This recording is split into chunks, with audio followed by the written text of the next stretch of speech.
오늘은 기술윤리학에 대해서 한번 수업을 해보자. 이게 지금 5번째 찍는 건가 6번째 찍는 건가 뭐 이렇게 찍어놓고 마음에 안 들어가지고 또 찍고 또 찍고 계속 하고 있네. 일단 여러분들 기술윤리학에 나온 배경, 기술윤리학에 나온 계기 이런 것부터 간단하게 먼저 설명을 드릴게요. 일단 배경을 보면 뭐냐면 이론윤리학에 대한 비판에서 나왔다. 예, 이론윤리학을 비판하고 나왔다라고 생각하면 된다. 그럼 왜 이론윤리학을 비판했냐면 윤리학은 윤리가 아니고 학문이란 말이에요, 여러분들. 그러면 학문은 모름지기 뭘 대상으로 해야 돼? 그렇죠. 사실을 대상으로 하고 학문이라면 뭔가 과학적이어야 돼. 그 과학적이라고 해야 되는데 그 과학적이라는 건 객관적인 거거든. 누구에게나 어떤 보편적 설득 가능성이 있을 때 우리가 그것을 과학적이라고 하는데 이론 윤리학은 그런 점에서 보면 과학적 성격이 상당히 많이 결여가 됐다는 거야. 어떤 점에서 이론 윤리학은 주장하는 사람마다 다 다르잖아. 공리주의하고 음모론적 윤리자들이 도덕적 기준으로 제시하는 게 서로 어때요, 여러분들? 다르죠? 예를 들어서 공리주의는 쾌락의 양을 증진하는 것이 선이고 고통을 증진하면 악이다라고 하는 기준을 제시하는 반면에 음모론적 윤리자들은 도덕 법칙을 기준으로 제시하지. 그러니까 결과적으로 공리주의, 음모론적 윤리자들이 서로 주장하는 게 다르다는 거예요. 객관적이기가 어렵고 좀 상대적일 수밖에 없다는 거지.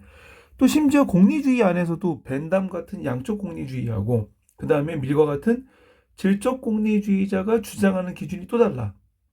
그래서 기존의 이론 윤리학은 과학적일 수 없다. 그리고 기존의 윤리학은 이론 윤리학은 윤리적 사실관계를 다루는 것이 아니라 가치를 다루기 때문에 추상적이다. 그래서 이런 점들을 비판하고 나온 게 바로 기술 윤리학이라고 보면 돼. 그럼 기술 윤리학은 뭘 대상으로 삼느냐? 말 그대로 존재하는 윤리적 사실관계를 대상으로 삼는 거야. 그래서 우리가 어떤 윤리적 사실관계라고 하는데 그럼 윤리적 사실관계라는 건 어떤 거냐? 대부분 나라들이 옳다 그르다라고 하는 어떤 행위 규범들을 가지고 있거든. 이런 행위 규범들은 그 나라의 어떤 도덕적 관행이나 도덕적 관습이 되죠. 이런 도덕적 관행이나 관습이 곧 윤리적 사실관계가 된다.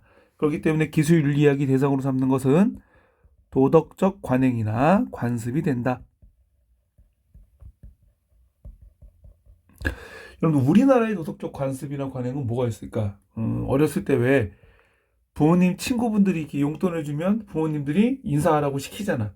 인사해. 조그맣게 얘기하면 야 인사 큰 소리로 안 해? 이렇게 얘기하죠. 그런 것들이 바로 도덕적 관행이라는 거야. 그러면 대한민국에서는 어릴 적부터 어른들한테 인사를 잘 하도록 시킨다.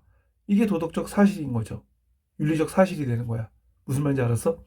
인사를 해야만 해. 이렇게 얘기하면은 이거는 해야만 해라고 하는 어떤 당위 명제로 끝나기 때문에 도덕적 사실이 아니야. 그건. 알았어요, 여러분들?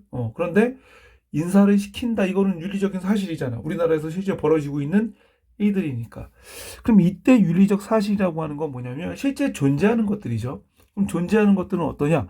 경험적으로 검증이 가능하다.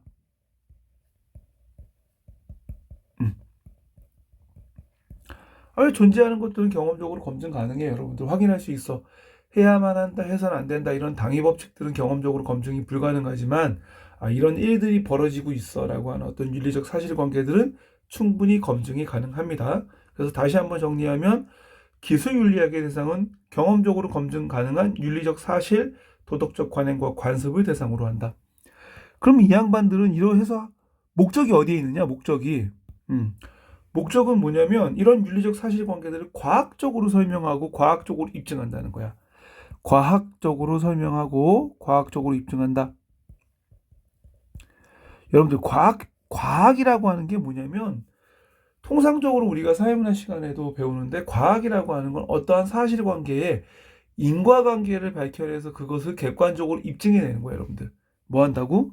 인과관계를 밝혀내서 그것을 객관적으로 입증한다. 한번 보자, 여러분들. 우리나라 사람들은 효를 되게 중시하죠? 효를 중시하고 어릴 적부터 효에 관련된 교육을 시키는 거는 우리나라 도덕적 관행이고 윤리적 사실이잖아. 그러면 이것을 그냥 보여주기만 하는 게 기술윤리학의 목적은 아니라는 거죠. 그럼 일단 이걸 보여줘. 어떤 효라고 하는 윤리적 사실을 description, 즉 설명을 통해서 나열을 통해서 보여주죠.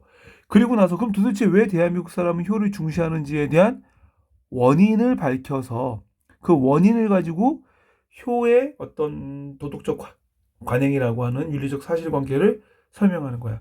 그럼 왜 우리나라는 효를 중시할까? 그건 바로 유교 영향이지. 공자가 가장 많이 강조하는 그 덕목이 뭐 여러분들? 인이죠, 인. 인은 인간에 대한 사랑인데 우리가 가장 먼저 사랑하게 된 대상이 누구야? 바로 우리 부모와 가족이잖아. 공자 생각은 그런 거지. 집에서 부모를 공경하지 않는 애가 밖에 나가서 어떻게 선배, 학교 선생님을 공경하겠냐. 그러니까 기본은 효라는 거야. 효도를 잘하는 애들이 밖에 나가서 어른한테도 잘한다.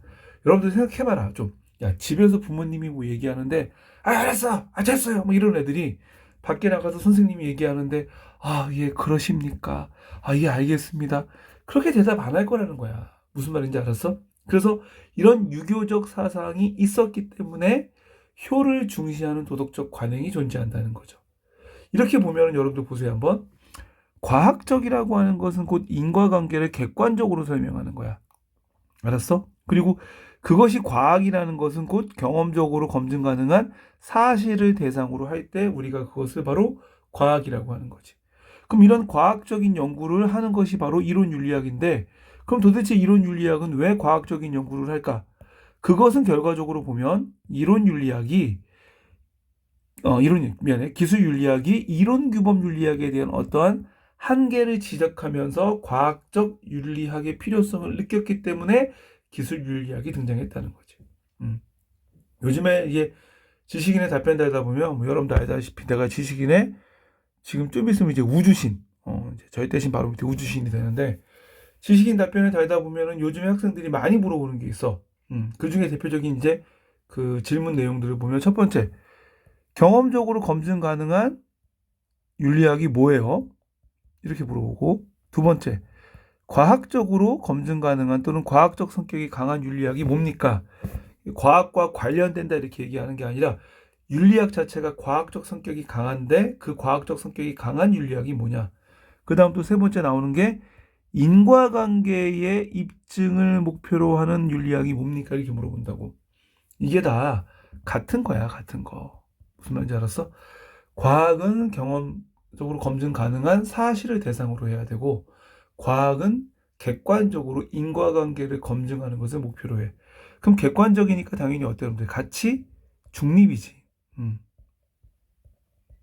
그래서 이게 어떻게 보면 다 같은 표현이야. 그러니까 이거를 여러분들은 네 개의 어떤 개념으로 외우려고 하지 말고 윤리학이 어떤 과학적 성격을 띠고 어떤 과학적인 것을 윤리학의 목표로 삼는다라고 하는 것이 기술 윤리학의 특징이다라고 이해를 하면 이것이 과학이란 단어에서 한 번에 다 해결될 수 있으니까 외우기보다는 좀 이해하는 게 훨씬 더 편하고 쉽지 않을까. 알았죠, 여러분들?